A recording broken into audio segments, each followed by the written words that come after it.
Hello students, welcome again RKUGC NET classes. So today's topic Indian Contract Act 1872.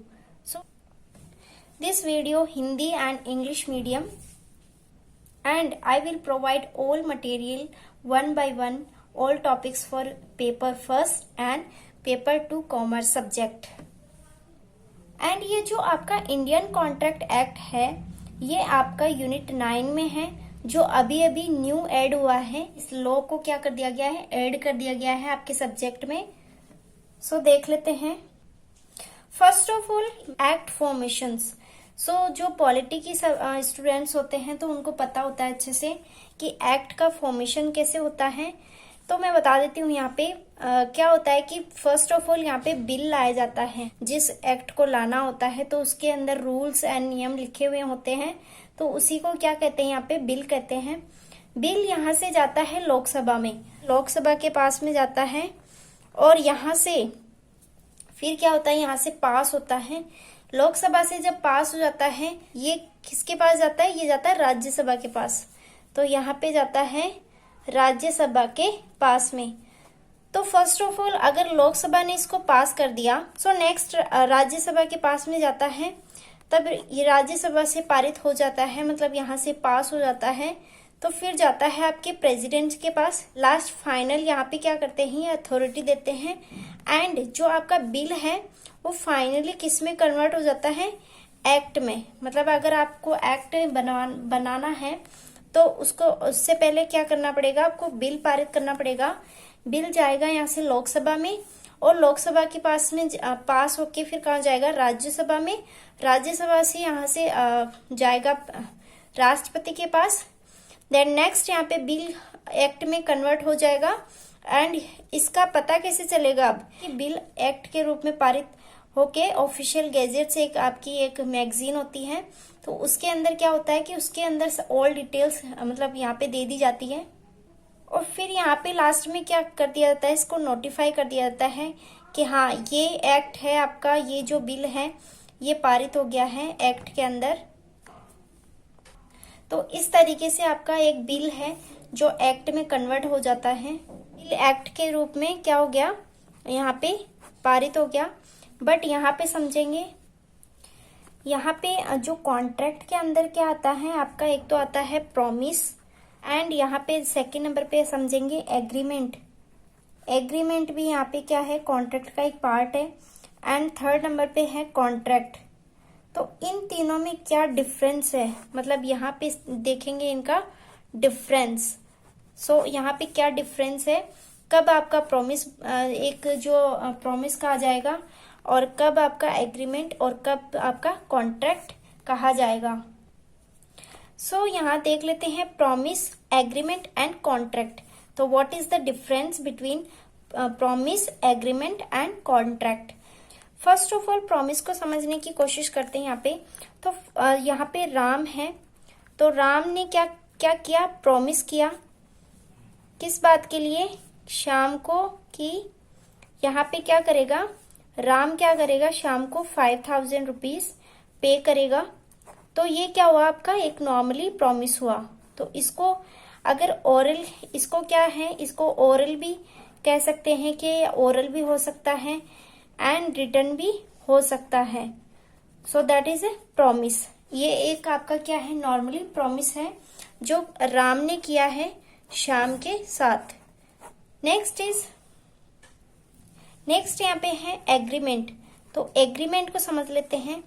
Agreement में क्या होता है कि आपका प्रॉमिस तो होता ही है, यानी कि मैंने बताया कि यहाँ पे प्रॉमिस तो होता ही है, लेकिन प्लस जिसको प्रॉमिस कर रहे हैं, मतलब पहले वाले में क्या समझा था, यहाँ पे राम प्रॉमिस कर रहा था किसको, शाम को। तो वही वाला एग्जाम्पल ले लेते हैं। तो यहाँ पे क्या हो रहा है, प्रॉमिस तो हो ही रहा है, बट यहाँ पे किसकी एक्सेप्टेंस हो रही है, यहाँ पे इंक्लूड हो जाएगा एक्सेप्टेंस। तो मतलब यहाँ पे first promise and second is acceptance. लेकिन इसी से ही एग्रीमेंट नहीं कहा जाएगा आपका। एग्रीमेंट होने के लिए यहाँ पे क्या है कि कंसिडरेशंस, आपने नाम तो सुना ही होगा कंसिडरेशन का। कंसिडरेशन मतलब प्रतिफल। मतलब आपको कुछ ना कुछ रिटर्न यहाँ पे मिले, तो वो होता है आपका, क्या होता है, कंसिडरेशन। तो यहाँ पे फर्स्ट नंबर पे क्या आया, प्रॉमिस, सेकंड नंबर पे क्या आया, एक्सेप्टेंस, एंड थर्ड नंबर पे कंसिडरेशंस। तो इन तीनों से मिलकर क्या बनता है आपका, यहाँ बनता है एग्रीमेंट। और एग्रीमेंट तभी ही वैलिड माना जाएगा जब आपका कब मतलब यहाँ पे क्या है, कंसिडरेशन इसमें क्या है, इंक्लूड होता है, तभी क्या होता है, ये लीगल होता है। सो मैंने यहाँ पे फर्स्ट में क्या समझाया था आपको, यहाँ पे फर्स्ट में प्रॉमिस में समझाया था, ओनली यहाँ पे प्रॉमिस किया जाता है। बट एग्रीमेंट में आते आते यहाँ पे क्या हो जाता है, प्रॉमिस भी होता है एंड एक्सेप्टेंस भी होती है एंड कंसिडरेशन भी होता है।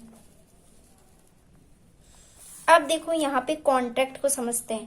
पहले प्रॉमिस में क्या था, सिर्फ ऑफर था, हम राम ने ऑफर रखा था, और शाम को सिर्फ ओरली या रिटर्न यहाँ पे क्या बताया गया था।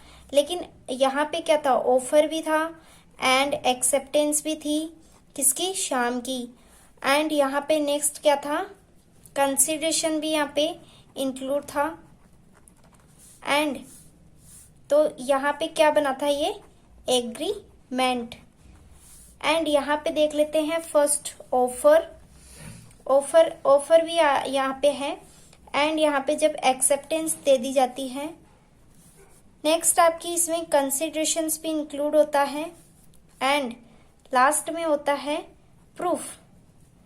मतलब जब तक आपके पास में प्रूफ नहीं होगा तब तक आपका जो कॉन्ट्रैक्ट है वो लीगल नहीं माना जाएगा। तो यहाँ पे एक और ऐड क्या हो गया, प्रूफ। तो ऑफर भी है, एक्सेप्टेंस भी है, कंसिडरेशन भी है, बट यहाँ पे और लास्ट में क्या ऐड हुआ है, प्रूफ। कॉन्ट्रैक्ट को हिंदी में बोलते हैं अनुबंध। सो यहाँ पर क्या है, एक कॉन्ट्रैक्ट तभी बनता है जब उसमें क्या होता है, इसमें प्रूफ इंक्लूड होता है। सो आई होप कि आपको समझ में आ रहा होगा। अगर आपको क्लियर हो रहा है तो प्लीज लाइक करें। अब देखो यहाँ पे तीनों में डिफरेंस देख लेते हैं एक साथ, promise, agreement and contract. So first is promise. यहाँ पे राम ने क्या किया था, शाम से कि ऑफर दिया था कि 5000 उसको पे करेगा। लेकिन यहाँ पे शाम ने क्या है, एक्सेप्टेंस यहाँ पे मतलब दे दी थी। तो ऑफर प्लस एक्सेप्टेंस, तो यहाँ पे क्या हो जाता है, आपका प्रॉमिस हो जाता है, एक तरीके से वादा हो जाता है। एंड यहाँ पे क्या है, एग्रीमेंट। एग्रीमेंट कब होता है, जब आपका ऑफर भी हो, एक्सेप्टेंस भी हो, समथिंग उससे कुछ रिटर्न भी मिले। रिटर्न से मतलब यहाँ पे कंसिडरेशन। कंसिडरेशन को हिंदी में क्या कहते हैं, प्रतिफल। और यहाँ पे एग्रीमेंट हो जाता है। देन नेक्स्ट है कॉन्ट्रैक्ट। कॉन्ट्रैक्ट में क्या पढ़ा था, ऑफर, एक्सेप्टेंस, कंसिडरेशन एंड यहाँ पे प्रूफ। लास्ट में क्या है, प्रूफ आपका ऐड हो गया, तब जाके आपका क्या बना, कॉन्ट्रैक्ट बना। यहाँ पे यूजीसी नेट में एक बार क्वेश्चन आया था कि एग्रीमेंट के अंदर यहाँ पे क्या क्या इंक्लूड रहता है एंड कॉन्ट्रैक्ट के अंदर क्या क्या इंक्लूड रहता है, तब जाके वो लीगल होता है या इनलीगल होता है। तो ऐसा ही कुछ क्वेश्चन था, तो इसलिए बताया मैंने आपको। सो नेक्स्ट वीडियो में इसका मीनिंग, डेफिनेशंस कराऊंगी हिंदी एंड इंग्लिश मीडियम में, नोट्स आपको प्रोवाइड कराऊंगी। तो thank you so much for watching my video. And Instagram पे क्यूरीज आ रही है कि यूजीसी नेट की रजिस्ट्रेशन डेट कब आएगी। तो एक्चुअली जब आएगी तब आपको इन्फॉर्म कर दिया जाएगा। आप ऑफिशियल पेज को आप फॉलो करो, तो वहां पे आपको इन्फॉर्मेशन एक साथ मिल जाएगी।